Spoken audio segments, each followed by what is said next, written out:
네, 이사야 1장 19절 말씀 우리 함께 합독하겠습니다.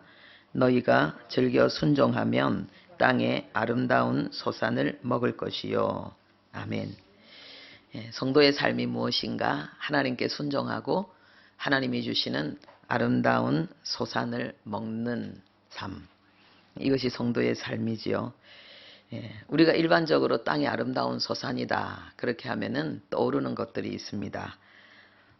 우리가 원하고 바라는 것들을 가지고 이루는 것, 이것이 정말 아름다운 땅의 삶, 그리고 수고한 것의 결실이 아닐까 이렇게 생각하죠.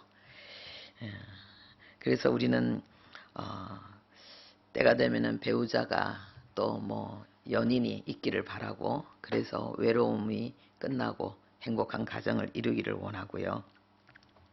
또 공부하는 학생은 얼마나 공부 잘하고 싶고 자기가 원하는 대학, 특히 유명한 대학에 가서 또 뭐 큰 기업에 취직을 하거나 또 어떤 좀 남다른 멋진 인생을 살고 싶고, 또 결혼해서 남부럽지 않는 명문 가정을 이루고 싶은 이런 그런 소원들, 그리고 좀 잘생겼으면 좋겠다, 잘났으면 좋겠다, 이런 소원들이 있는데요.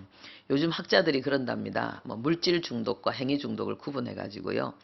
술이라든지 마약 이런 거는 물질 중독인데, 지나치게 아름다움을 추구하고, 그리고 지나치게 부자가 되고 싶어하고, 또 그냥 좋은 것, 이름 있는 것, 이런 것을 지나치게 추구하는 것, 이것도 똑같이 중독으로 본답니다. 그런데 저는 이 중독에 대한 이걸 보니까는요, 이 종교 중독도 있구나, 이 종교 행위 중독도 있구나, 이 생각이 들었습니다. 저에게 그 성향이 나타날 때마다 이제 정신은 차리고 이거 아닌데라고 제가 마음을 가다듬는 게 있는데, 그 막 어떤 성공한 목사님들, 막 목회에 성공한 분들, 이런 분들이 막 간증하는 거, 이런 거 들으면은, 야, 나는 참 목회를 못하는갑다. 나도 이렇게 목회를 잘하면 얼마나 좋을까. 많은 사람들이 은혜 받고, 또 많은 사람들이 하나님을 찬양하고, 하나님의 놀라운 많은 역사들이 일어나고 얼마나 좋을까. 이런 바램들이 내 속에 일어나면은 이상하게 내가 지금 뭐 잘못하는 것 같고 내가 뭘 또 좀 새롭게 해야지, 더 해야지, 이렇게 될 수 있을까. 근데 이게 중독 아닐까요? 왜냐하면은 하나님께서 지금 내가 있는 삶의 자리에서 하나님을 예배하는 것, 진심으로 하나님을 예배하는 것, 그리고 정말 하나님의 말씀에 철저히 순종해서 항상 기뻐하고 쉬지 않고 기도하고 범사에 감사하는 것. 그 쉬지 않고 기도한다는 게 하나님과 계속 마음으로 교통하는 것, 그죠? 그분의 음성을 듣고 그 뜻에 순종하고, 그래서 행복을 누리고, 어떤 기준이 아니라 그냥 하나님 앞에서 감사하고, 내 삶을, 나에게 주어진 모든 관계들을 소중히 여기고, 나에게 주어진 일이 좀 아무리 작은 일이라 할지라도, 뭐 교회가 작거나 뭐 이렇다 할지라도 진심으로 이것도 하나님 앞에 은혜로 감사히 여기면서 이렇게 주님을 예배하는 거, 이걸 잃어버린다면은 저도 종교 행위 중독자가 되는 게 아닌가, 이 생각을 해보았습니다. 또 우리가 간절히 바라는 그 행복이 무엇이겠습니까? 이 가족들하고 배우자들하고 부모 자식 간에 좀 대화가 되면 좋지 않겠습니까? 그래서 오손도손 이야기하고 함께 화기애애하게 웃고, 이런 그 삶을, 서로의 그 삶을 함께 나누면서 또 즐거워하고, 또 하나님의 은혜를 또 함께 나누고, 하나님의 뜻을 함께 나누고 기도하면서 응답받아가는 이 삶이 우리가 바라고 원하는 것들이 아닐까 싶습니다. 또 아픈 사람들은 건강했으면 얼마나 좋을까. 몸이 나았으면, 또 정신적으로 고통당하는 분들도 좀 건강했으면 얼마나 좋을까. 이런 생각이 있지 않겠습니까? 그리고 내가 하는 일들이 좀 잘 되었으면, 그냥 뭐 주어진 일을 못해서 힘들어하는 것보다 나에게 어떤 일이 주어지면 그냥 멋있게 정말 빛나게. 그래서 누가 봐도 잘했어요 칭찬할 만큼 그렇게 멋지게 해낼 수 있으면 얼마나 좋을까. 이런 바람들이 우리에게 있고 이런 것들이 척척 필요할 때마다 이루어진다면은 이게 바로 땅의 아름다운 소산을 먹는 삶이 아닐까. 이제 우리는 이렇게 생각합니다. 그런데 질문해 보겠습니다. 정말 외모도 출중하고 돈도 남부럽지 않게 가졌고 다른 사람들이 볼 때는 참 다 갖춘 명문 집안이고 건강하고 하는 일도 유능하게 잘하고 그런데 그 가정에 그 심령에 정말 행복이 있습니까? 우리는 아니라는 걸 다 알고 있습니다. 그리고 행복도 순간이고 금방 아주 조그만 일에도 마음이 흔들리고 무너지고 싸우고 괴로워하고 그러니까 그거는 참된 행복이 아닌 거죠. 진짜 땅의 아름다운 소산을 먹는다. 이 땅의 아름다운 소산을 먹는다고 하나님 말씀하실 때에 이 먹는 게 계속 먹는 걸 이야기하거든요.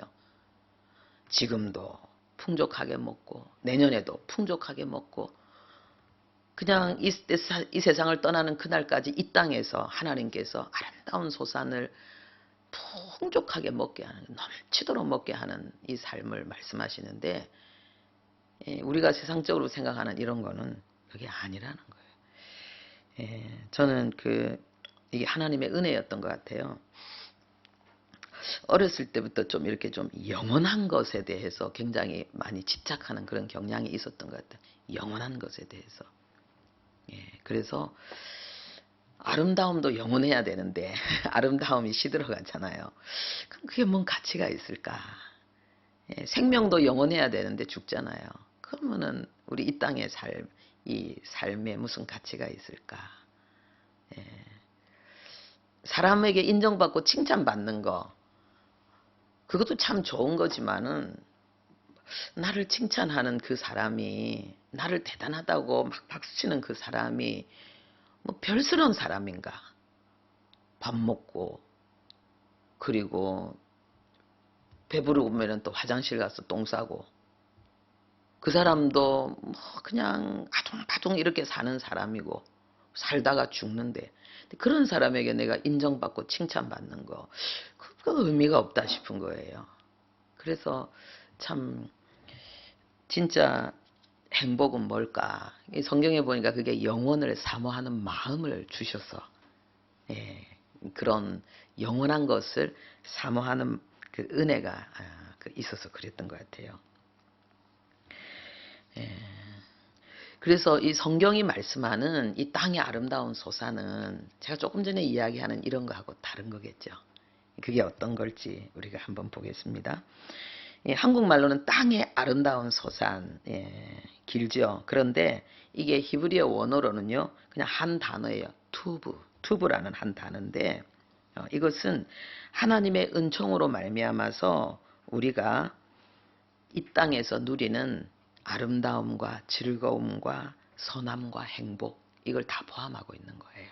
하나님의 은총을 누리는 행복, 기쁨 하나님의 은총으로 말미암아 내가 아름답고 선하게 이렇게 사라지는 것 이 모든 것이 땅의 아름다운 소산이에요. 거기에는 어떤 우리가 원하는 소유와 성공, 성취가 있을 수도 있고 없을 수도 있는 거예요. 중요한 건 뭐냐? 있어도 없어도 하나님의 은혜로 말미암아 나는 행복하고 즐겁고 나의 그 모습이 다른 사람 보기에 너무 아름답고 선해 보이는 것.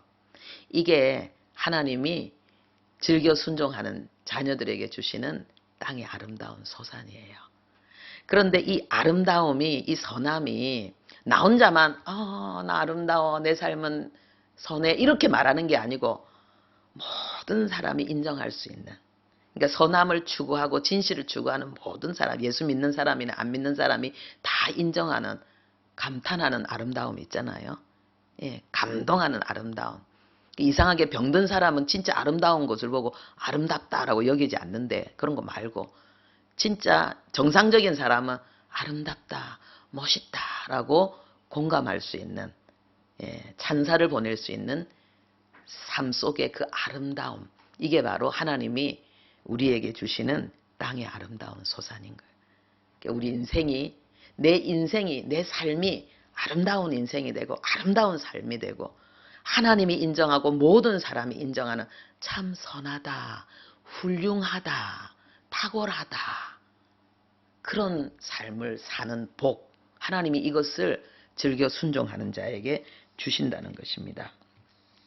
그래서 하나님이 이걸 누리고 주는 것을 먹을 것이요 라는 말로 표현하셨습니다. 먹을 것이요. 이 먹을 것이요 이 말이 이 아칼이라는 원어인데요. 이 말은 실질적으로 우리가 음식물을 먹는 것, 그걸 포함하고요. 또 어떤 교훈을 먹는 것, 이 교훈을 취하는 것. 우리가 음식물을 먹으면 물질을 먹잖아요. 이 물질인 우리의 몸과 하나가 되어져서 몸에 힘과 에너지를 내잖아요. 그런데 이 교훈, 이 가르침, 이 중요한 이 교훈의 내용은 우리의 정신이 먹는 거예요. 우리의 정신이 이 교훈을 받아서 우리의 정신이 더 탁월하고 훌륭해지는 거죠. 우리의 영혼이 더 탁월하고 훌륭해지는 것. 이것이 바로 이 먹는 내용에 들어가 있습니다. 그리고 이 먹는다, 이 아칼이라는 단어 속에는요. 즐기다는 내용과 그리고 멸하다, 맹렬하다 이런 말이 들어있습니다. 여러분 삶을 즐기고 있습니까? 삶을 진짜 엔조이하고 있습니까? 삶을 즐기는 것은 하나님이 주시는 복입니다. 하나님이 은혜 주시면은 높은 것도 낮은 것도 뭐 사람들 앞에 많이 드러나거나 은밀하게 숨은 그런 무명의 삶이나 즐기는 행복이 있습니다. 이 축복이 여러분 안에 있기를 바랍니다. 그리고 소멸한다는 이 의미, 우리가 인생을 살다 보면은 좋은 일만 있는 것이 아니라 나쁜 일도 있는데, 그런데 중요한 건 뭐냐 하면요. 나쁜 일도 좋게 살아내는 사람이 있어요. 이게 역전이죠. 그죠? 이게 진짜 탁월한 거 아니겠습니까? 탁월한 인생. 분명히 불행인데 그걸 행복으로 확 바꿔버리는 것. 이거는 굉장한 능력인데, 불행보다 더 큰 불행이 그 마음속에 일어날 때 사람들은 진짜 무너지는 거예요. 똑같은 어려움인데 어떤 사람은 그 어려움 때문에 엄청나게 아름답고 선하고 훌륭한 인생으로 바뀌기도 하고, 어떤 사람은 그 어려움 때문에 진짜 천박하게 그 영혼과 육체와 삶이 파멸되기도 하거든요. 여기에서 이 소멸된다는 건 뭐냐? 우리 속에 일어나는 부정적인 감정, 그리고 파괴적인 생각, 이런 모든 것들을 소멸시키는 거예요. 때로는 어떤 것은 하나님이 육체적인 질병도 소멸시키고 우리의 정신을 병들게 하는 잘못된 생각들도 하나님이 소멸시키는 거예요. 하나님이 그 은혜를 주시니까는 우리가 어려움 중에서도 기뻐할 수 있고 불행도 행복으로 역전시킬 수가 있는 거죠. 그래서 정말 지옥 같은 그런 고통의 환경 속에도 이 하나님이 땅의 아름다운 소산을 먹는 은혜를 주시면은 마음은 천국이 되는 거예요. 그러면 그 환경도 삶도 천국으로 바뀌는 거예요. 그런데 이 복을 누리지 못하면은 천국 같은 환경 속에서도 자기 마음은 지옥 같아서 맨날 힘들고 어렵고 고통스럽고, 그러면 실제로 환경도 지옥으로 바뀌는 거죠. 우리에게는 어떤 어려움 속에서도 아주 부정적인 것, 어둠에 속한 것, 파괴적인 것은 다 소멸되어지고 하나님의 선하심과 아름다움을 누리는 축복이 있기를 바랍니다. 그리고 맹렬하다 그랬어요. 맹렬하다. 아주 강력하다는 걸 이야기하는 거죠. 그러니까 우리의 삶 속에 바다에 파도가 있듯이, 그리고 봄, 여름, 가을, 겨울이 있고 밤낮이 있듯이 좋은 일도 있고 나쁜 일도 있어요. 그런데 항상 그 속에, 어려운 일 속에는 하나님의 숨은 뜻을 찾고 그 뜻을 아주 맹렬하게 강력하게 이루어 나가는 그 삶, 그게 뭡니까? 의를 위해서 고난을 당하는 귀한 삶이죠. 그러니까 불행이 없는 뭐 행복 있을 수 있죠. 그런데 이 불행이 없는 행복이 우리의 영혼까지 고상하게 만들어주진 않아요. 오히려 불행이 없이 좋기만 한 사람들은 그 영혼이 부패하죠. 그런데 고난을 통해서는 우리의 영혼이 정화되어지고 성화되어지고 고귀해지죠. 예. 그런 그 역전의 그 삶을 맹렬하게 추구해 나가는 삶. 예. 동남풍아 불어라. 성남풍, 예. 뭐 서북풍아 불어라. 가시밭에 백합화 예수향기 날리니 이런 거 있잖아요. 그쵸? 이 삶을 고백하는 거예요. 이 축복이 우리에게 임하는 것. 이게 오늘 본문 아름다운 소산을 먹는 그 은혜를 하나님 우리에게 주시는 거예요. 여러분들이 그 주인공들이 되시기를 바랍니다. 네. 우리에게 그 하나님의 이 축복이 임하게 되면은 정말 어떤 환경, 어떤 상황, 어떤 조건 속에서도 예, 승리하는 길을 걸어갈 수 있습니다.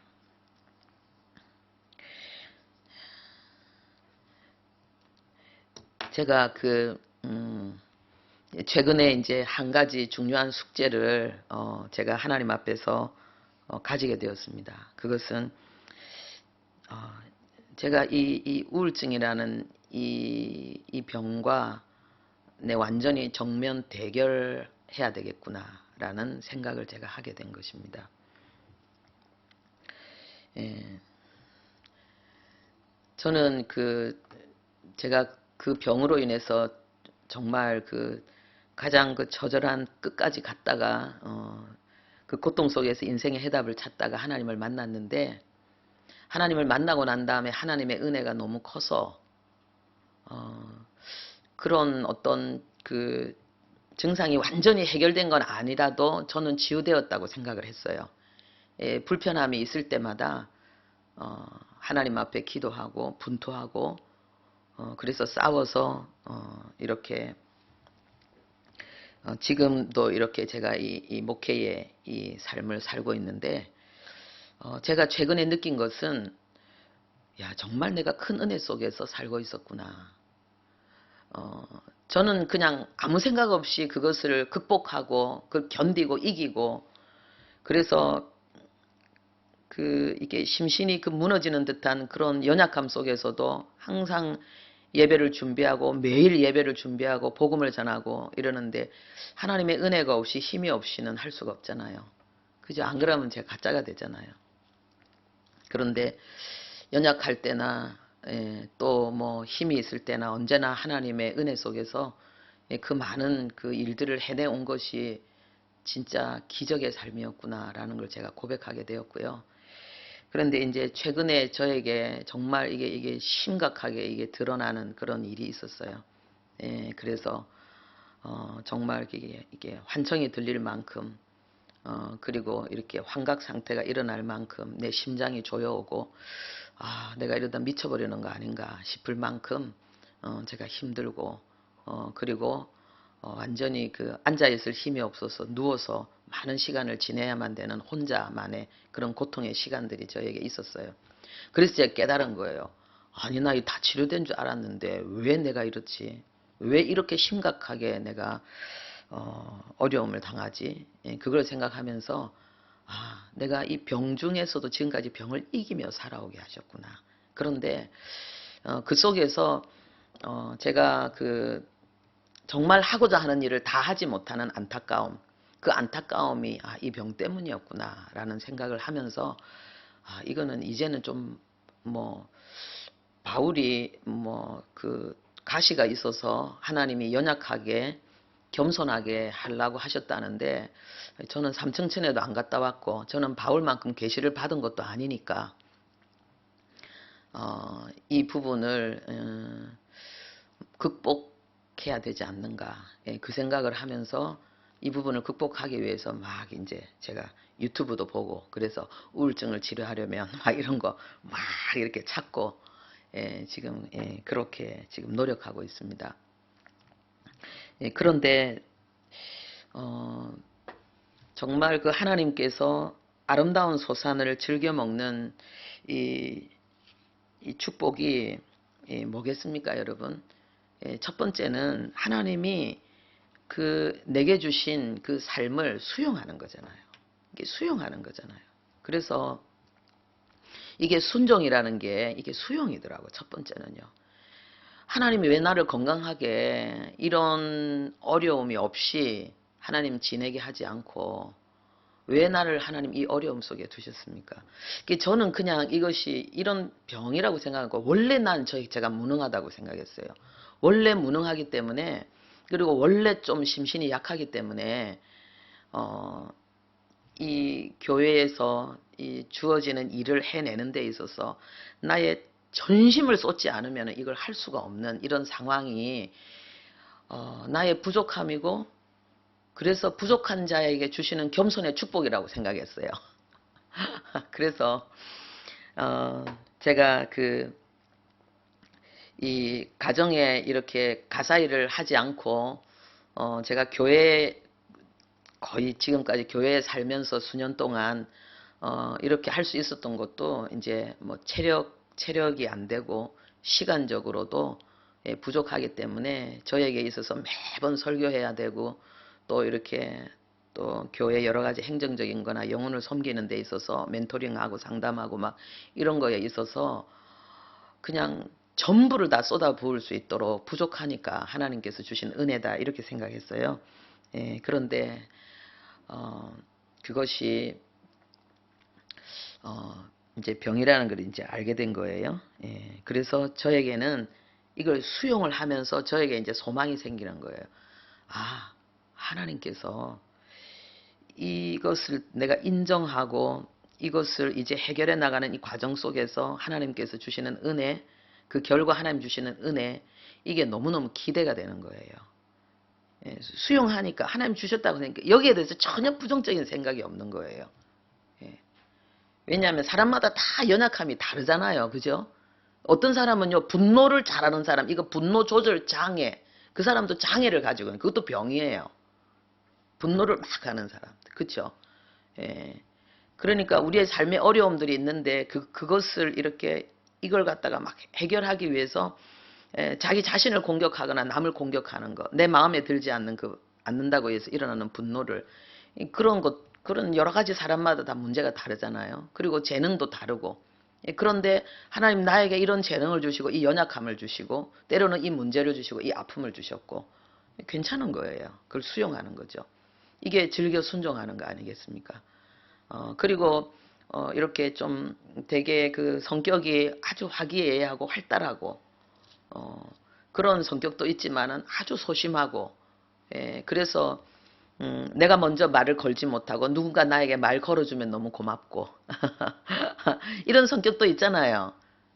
그런데 또 그것도 하나님이 주신 걸로 받으면 되는 거예요. 그래서 그런 사람은 혼자 있는 시간이 많으니까 그 시간에 성경 보고 기도 많이 할 수 있고 또 때로는 마음이 소심하기 때문에 마음이 또 외롭고 고독함이 많기 때문에 하나님 앞에 더 많이 기도할 수 있고 그래서 더 많은 영적인 비밀들을 소유할 수 있고 또 화기애애한 사람들은요 또 이렇게 좀 그 사교적인 사람들은 사람들을 많이 만나니까는 또 사람들을 많이 만나면서 또 거기서 서로 주고받으면서 또 그것을 뭔가 이렇게 얻는 게 많더라고요. 우리 남편 보니까 그렇더라고요.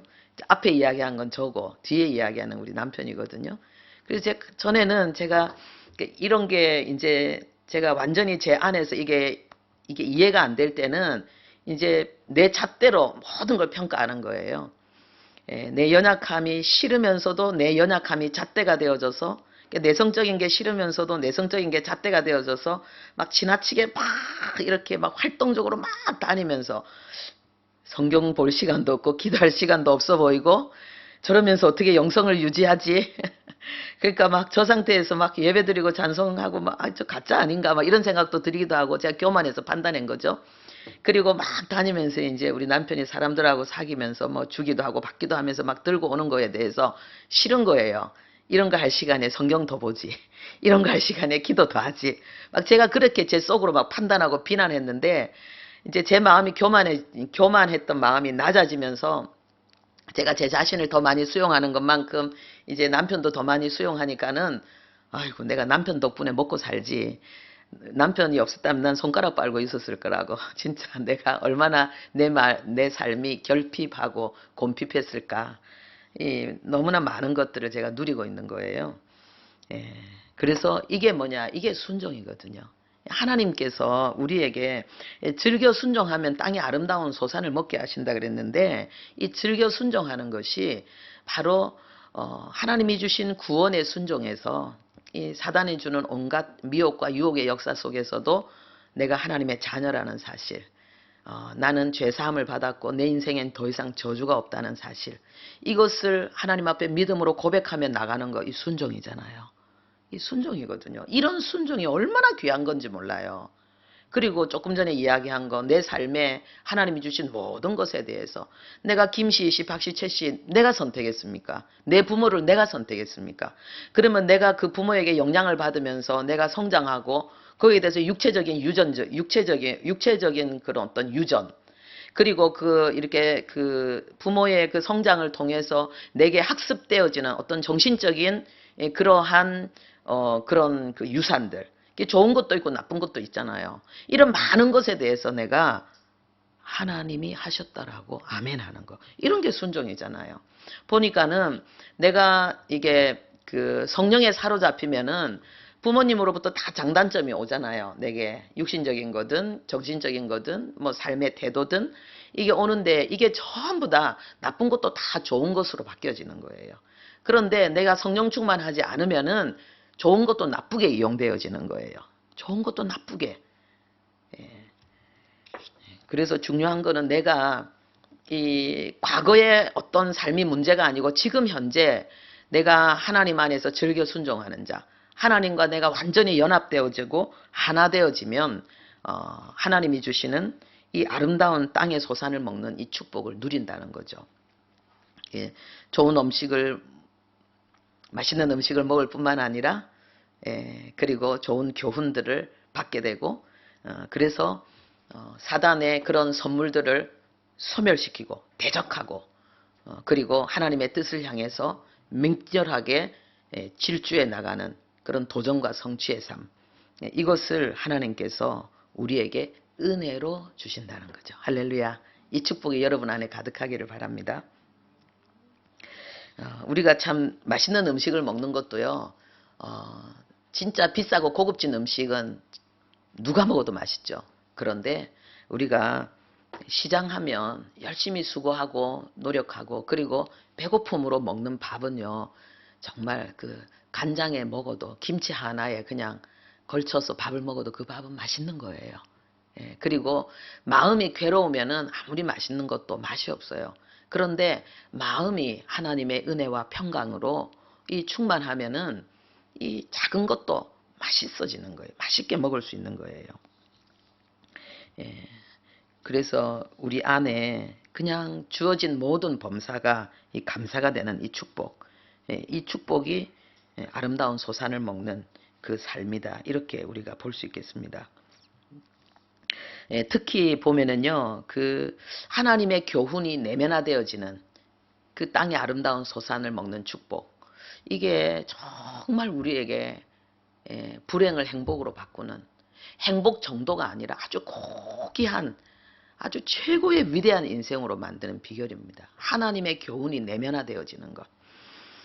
그런 그 부분들이 많이 있는데, 특별히 그냥 인생 전체가 완전히 불행의 늪속에 완전히 빠져버린 그런 상황인데도 거기서 하나님의 교훈들을 취함으로 인해서 행복해지는 그런 하나님의 사람들이 많이 있습니다.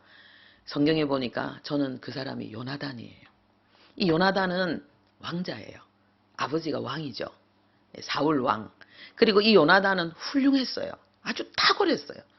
아주 훌륭한 왕이 될 수 있는 모든 그러한 기백과 용기와 그런 영적인 힘, 하나님과 교통하면서 그냥 적진을 향해서 혼자 돌진하고 승리를 이루어내는 그런 어마어마하게 훌륭한 왕자예요. 그런데 그가 왕이 되지 못하는 불행이 그에게 주어졌어요. 왜 그렇습니까? 아버지가 범죄함으로 말미암아서 아버지가 하나님의 편에서 완전히 폐위되어 버렸어요. 그래서 자기는 겉으로는 왕자지만은 하나님의 그 시간 속에 자기는 이미 왕자가 아닌 거예요. 그리고 이제 왕으로 선택받은 다른 사람이 있었는데 그 사람이 다윗이잖아요.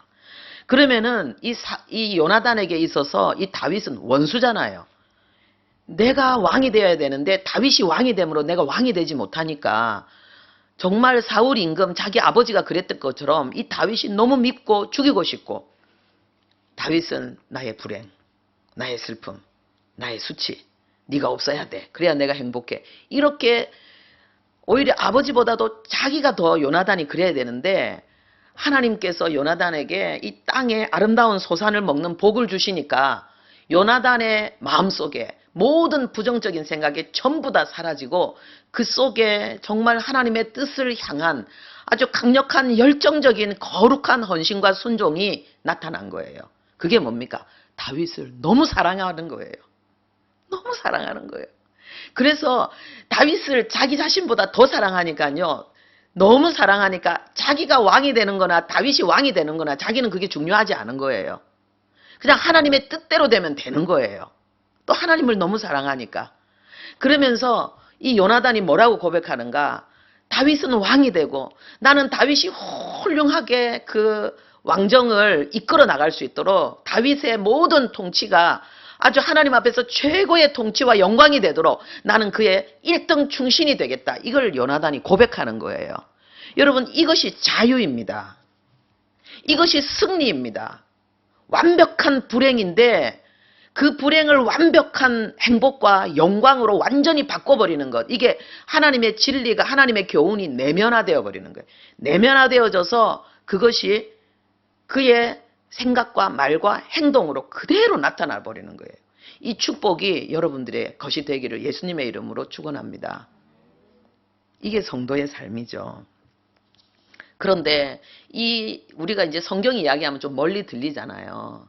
우리의 삶 속에서 이 실제 이런 하나님의 교훈이 내면화되는 그 아름다움과 그 선함이 우리의 삶에 나타나는 이 축복들을 우리가 누려야 됩니다. 그러려면 뭐가 있어야 되는가? 고난이 있어야 돼요. 우리가 음식을 하려면 요리할 수 있는 재료가 있어야 되잖아요. 그렇죠? 그리고 몸을 아름답게 건장하게 만들려고 우리가 헬스장에 가면 헬스 도구가 있어야 되잖아요. 우리의 삶 속에 하나님의 아름다운 소산을 먹게 만드는 그 우리의 삶을 역전시키는 그 은혜를 나타내는 데 있어서는 고난이 있어야 돼요. 고통이 있어야 되는 거예요. 그래서 야고보 선지자가 이야기한 것처럼, 사도가 이야기한 것처럼요. 너희는 여러 가지 고난을 당하거든 온전히 기쁘게 여기라. 기쁘게 여기라. 그렇게 말하는 거예요. 이 말은 뭐냐? 이 사도들은, 하나님의 사람들은 자기에게 닥치는 고난을 기쁨으로 다 받았고 반응했다는 것입니다. 제가 요즘 우리들 교회 김양재 목사님 그 이야기를 많이 하는데, 전에도 이거는 한번 몇 번 간증했던 내용인데요. 다시 들으니까 또 너무 은혜스러운 거예요. 한 부인이 있었는데 남편이 외도를 하는 거예요. 이 집은 딸만 있고 남편이 외도를 하는데 자기보다 훨씬 젊은 여자하고 예쁘고 젊고 똑똑하고 그렇게 그냥 아예 살림을 차린 거예요. 그리고 아들을 낳은 거예요. 그러니까 이제 이 남편 더 떳떳하고 당당한 거예요. 그런데 이 부인이, 여러분, 이 불행이잖아요. 남편에게 버림받았어요.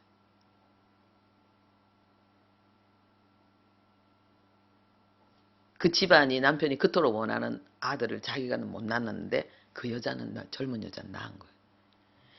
그러니까 여러분이 이런 상황이라면 어떻게 되겠습니까? 그런데 이분이 하나님의 교훈이, 하나님의 진리가 내면화되니까 그 모든 상황 속에서 내 형편과 처지를 생각하고 내 고통과 수치를 생각한 것이 아니라 남편의 영혼을 생각한 거예요. 그래서 남편에게 제시한 거예요. 당신의 이중생활을 내가 인정하겠다. 당신이 그 여자하고 그렇게 살림을 차려서 살아도 나에게 오면 내가 언제나 당신을 남편으로 대하고 남편으로 존중히 여기고 내가 당신의 아내의 그 역할에 충실하겠다. 한 가지만 내 제안을 들어달라. 교회 나와서 예배 드려달라 라고 이야기한 거예요. 대단하죠. 그래서 이제 이 남편이 교회 나와서 예배 드리기 시작한 거예요. 그리고는 자기는 좀 사회적으로도 좀 괜찮은 위치에 있는가 봐요. 예, 그 자기는 교회 와서도 좀 목에 힘주고 싶은데 그래서 자기는 나도 좀 더 교회에 많은 그 어떤 위치에 서고 싶다, 공부하고 싶다 그러니까 그럼 공부해라 그런 거예요. 근데 이분이 하나님을 만나버린 거예요. 사람은 하나님 만나면 바뀌게 되어 있습니다. 하나님 만나가지고 자기 삶을 다 정리한 거예요. 그 여자, 그 아들 다 하나님 앞에 다 정리하고 그럴 수밖에 없는 것이 그쪽 여자가 이제 계속 싫어하니까 결국은 자연스럽게 정리가 된 거죠. 그리고 이분은 자기의 삶을 교회에서 간증하는 거예요. 내가 바람 피우고 내가 이렇게 이중생활하고 그런데 내가 하나님 만났다고. 이런 죄인을 하나님이 받아주시고 죄 없다 하시고 나에게 새 삶을 주셨다고. 그걸 고백하는데 그 부인이 내가 바로 그 아내다라고. 이게 하나님의 나라죠. 이게 교회죠. 이게 복음의 능력이죠. 이게 즐겨 땅의 아름다운 소산을 하나님이 먹게 하는 이 축복. 이 은혜가 우리 안에 있기를 바랍니다.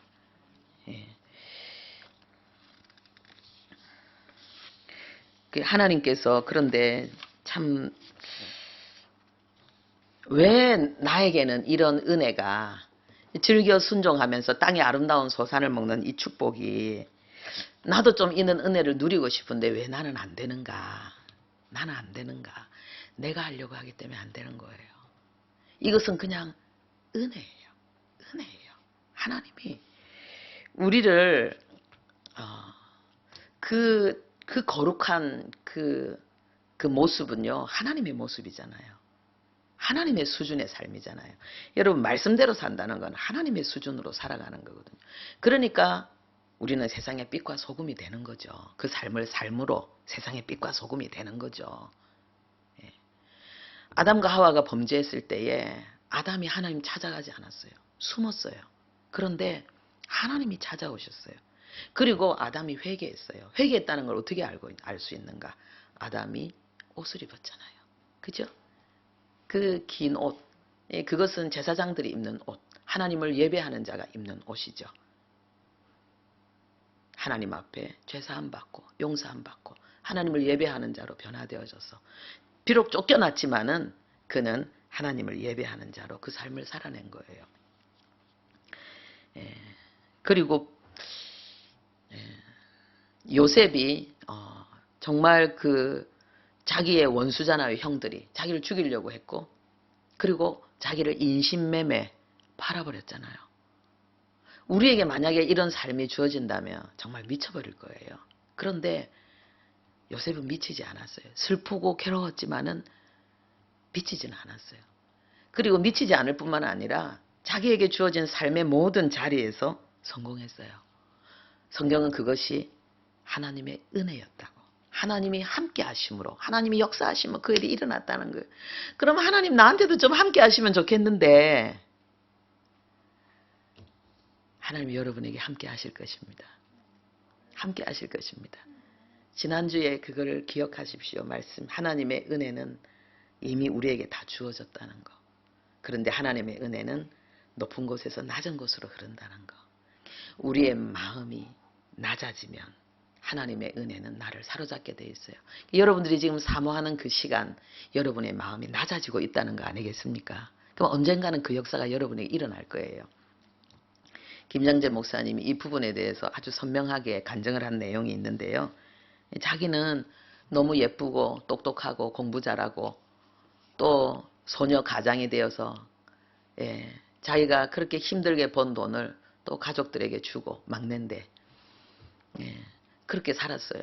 교회에서 그렇게 10년 넘게 반주를 하고 그리고는 아주 회장님 집에 부잣집에 남편은 의사고 시집을 갔어요.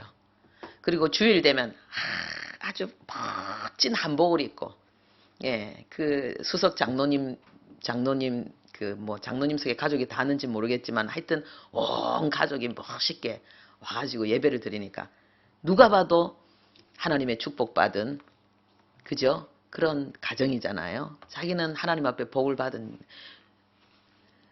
참 남부러운 그런 모습인데 그런데 실제 자기는 그 결혼 생활이 지옥 같았다는 거예요.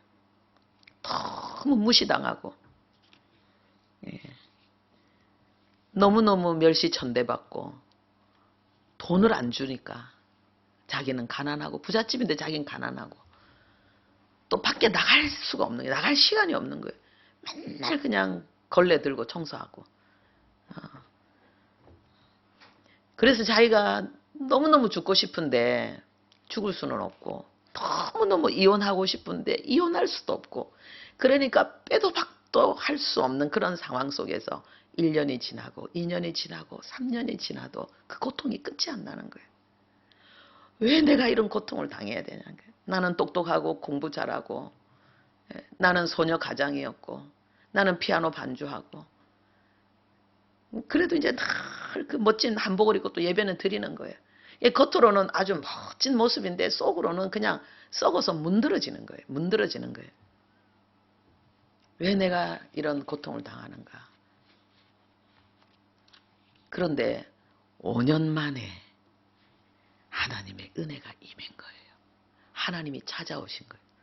여러분, 하나님이 어떤 모습으로 자신을 보여주기도 하지만은, 하나님이 찾아오시면은 분명히 역사가 일어나요. 보이든 안 보이든 역사가 일어나요. 그렇잖아요. 바람은 부는데, 바람은 안 보이는데 나뭇가지가 막 흔들리고 막 이러면 지금 바람이 어느 정도 세기로 어떤 방향으로 어떻게 불고 있다는 걸 아는 것처럼, 하나님이 오시면 우리는 바뀌게 돼 있어요. 이분이 마음이 바뀌는 거예요. 어떻게 바뀌는가. 내가 왜 이런 고통을 당해야 되는지를 알게 되는 거예요. 내가 엄마처럼 예수 믿어야 되는데 나는 엉터리였다는 거예요.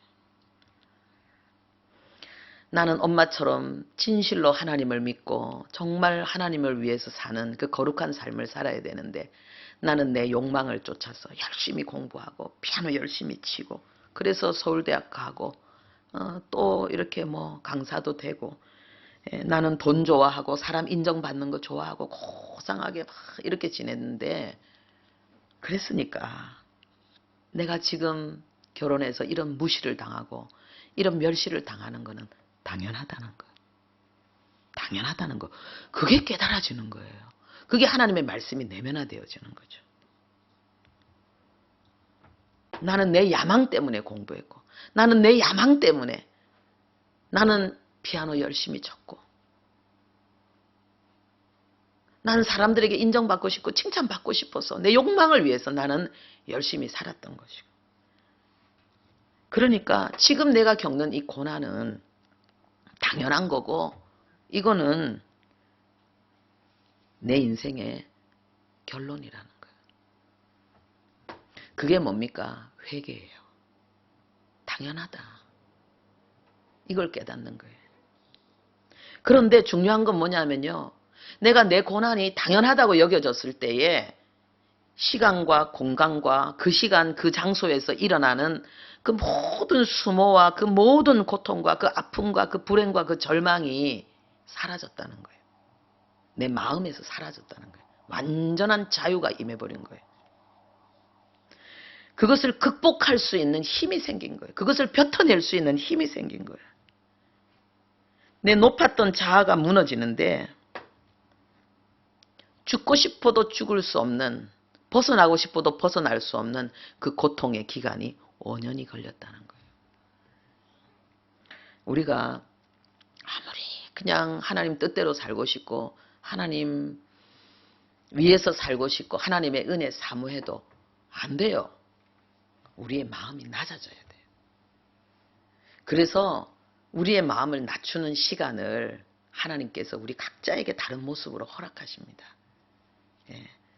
그래서 보니까 진짜 하나님 앞에 은혜를 사모하는 사람은 반드시 하나님이 그 은혜를 주시더라고요. 다이아몬드가 굉장히 단단하잖아요. 아름다운 보석이잖아요.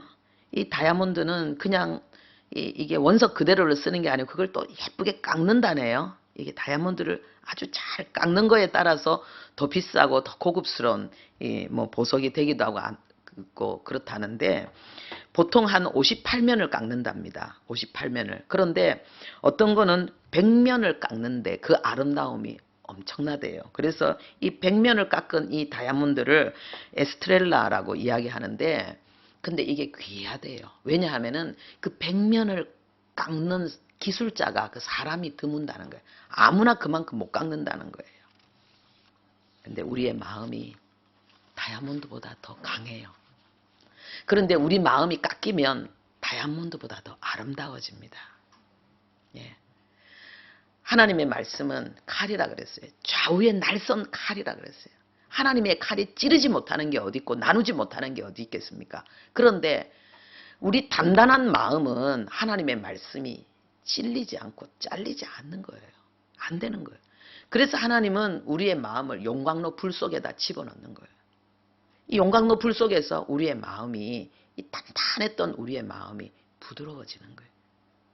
그래서 하나님의 말씀에 반응하는, 하나님의 말씀에 의해서 깎이고 다듬어지는, 그래서 그 하나님의 그 선하심과 아름다움을 드러내는 그런 모습으로 우리가 바뀌게 된다는 거죠. 그래서 우리의 마음이 하나님의 말씀에 반응하고 하나님의 말씀이 우리의 마음속에 들어와서 역사하면은요, 이제 우리가 맛있는 음식을 먹을 수 있게 되는 거예요. 우리의 삶 속에 이 딱딱한 음식도 이 맛있게 먹고 하나님의 말씀도 꿀송이처럼 달게 되고, 환경에 따라서 상황에 따라서 우리의 마음 가운데 올라오는 불쑥불쑥 뿜어져 나오는 이 부정적인 감정들, 파괴적인 생각들, 이런 것들도 힘을 잃게 되고 오직 하나님의 뜻을 향한 맹렬한 추구, 그러한 전진이 우리 안에 일어난다는 거죠. 하나님께서 은혜로 이것을 허락하신다는 것입니다. 우리가 보면은 부모 속을 모르는 자식이 철없는 자식이라 그러잖아요. 문제하다 이렇게 이야기하잖아요. 그런데 사실 우리는 하나님 앞에서 얼마나 철없는 자식이고 우리가 문제아인가. 성경에 보면은요, 그 어플이 있어요. 성경 어플이 있는데, 성경이 보면이 아니라 휴대폰에 성경 어플을 깔 수가 있는데요. 그 어플에 많은지요라는 단어를 여러분 한번 클릭해서 찾아보십시오. 그러면 3가지의 단어가 나옵니다. 거기에 보면 첫 번째 나오는 게요, 나의 대적이 어찌 그리 많은지요. 그러니까 인생이 고달픈 거예요. 원수 마귀가 우는 사자처럼 삼킬 자를 찾아서 달려든다. 우는 사자, 배고픈 사자가 먹이를 향해 달려들 때 얼마나 무섭고 맹렬하겠습니까? 그러니까 우리의 삶을 질투하고 시기하는 그 악한 원수의 역사 때문에 너무너무 우리 삶이 고달픈 거예요. 그런데 또 많은지요. 두 번째 내용이 뭐냐면요, 주께서 하신 일이 어찌 그리 많은지요. 근데 주께서 하신 일이, 여기서 하신 일은요, 뭐 하나님이 뭐 다른 일이 아니고 하나님이 우리를 위해서 하신 일, 그걸 이야기하는 거예요. 하나님이 나를 위해서 하신 일이 많다는 거예요.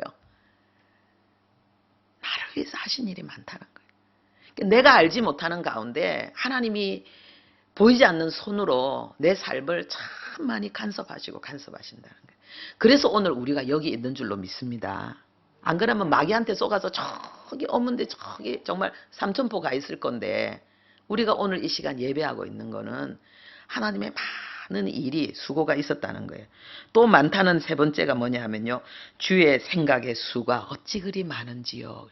주의 생각의 수가 어찌 그리 많은지요. 여기의 내용은 나를 위한 생각이에요. 하나님이 나에 대해서 생각이 너무 많다는 거예요. 너무 많다는 거예요. 우리 부모도 그렇잖아요. 자식을 생각해보면 자식은 지금 현재 코앞에 요것만 생각해. 뭐 애들은 장난감 이것만 생각해. 내 이 장난감 가지고 싶은데, 이것도 오래 놀고 싶은데, 이런 것만 생각하는데, 부모는 뭡니까? 이 아이의 과거와 현재와 미래를 생각하는 거예요. 많은 걸 생각해요. 근데 하나님이 그렇다는 거예요. 하나님은, 나는 어떤 의미에서 내 현재만 생각하는데 하나님은 나의 영혼을 생각하신다는 거예요. 나의 영혼을 생각하신다. 그래서 하나님은 나의 영혼을 위해서 하나님 또 많은 일을 하시고 많은 대적으로부터 하나님 우리를 건져내시고, 그래서 우리가 인생에 행복하려고 하면은 하나님께 즐겨 순종하고, 그래서 하나님이 주시는 아름다운 소산을 먹는 것, 이것밖엔 길이 없어요. 이것만 되어지면은 우리는 정말 아름다운 삶, 선한 삶. 그래서 우리가 이 땅을 떠날 때도 바울처럼 내가 하나님의 은혜로 순종하고 아름다운 그런 소산을 먹는 선하고 아름다운 삶을 살았다라고, 너무 부족한데도 너무 불충한데도 불구하고 하나님이 나를 위해서 많은 일을 행하시고 많은 은혜를 주셔서 그래도 그나마 이렇게 무지몽매하고 이렇게 가증하고 음란하고 음흉하고 악한 내가 이렇게 지금까지 믿음을 지키고 그래도 하나님 앞에서 이 선한 이 길을 걸어올 수 있었다고, 나는 내 삶에 대해서 너무 감사하다고 이렇게 말할 수 있지 않겠습니까? 우리 모두가 그 고백을 할 수 있기를 바랍니다. 하나님 아버지 감사합니다. 즐겨 순종하고 땅의 아름다운 소산을 먹는 하나님의 교훈이 내면화되어지고 누가 봐도 아름다운 선한 멋진 삶을 하나님 아버지 주님 우리가 이룰 수 있도록 은혜 베풀어 주옵소서. 예수님의 이름으로 기도합니다.